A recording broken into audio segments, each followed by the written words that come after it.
So I had a motorcycle accident on Harbor Boulevard in Adams and Costa Mesa going to Kenwoods.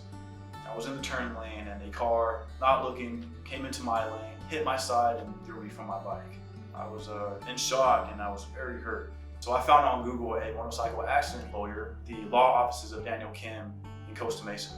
Honestly, I couldn't have done it without the help of Daniel Kim and his team. From the first call, they first asked how I was doing. So these guys are the best motorcycle accident lawyers ever. Thank you so much to Daniel Kim and his team.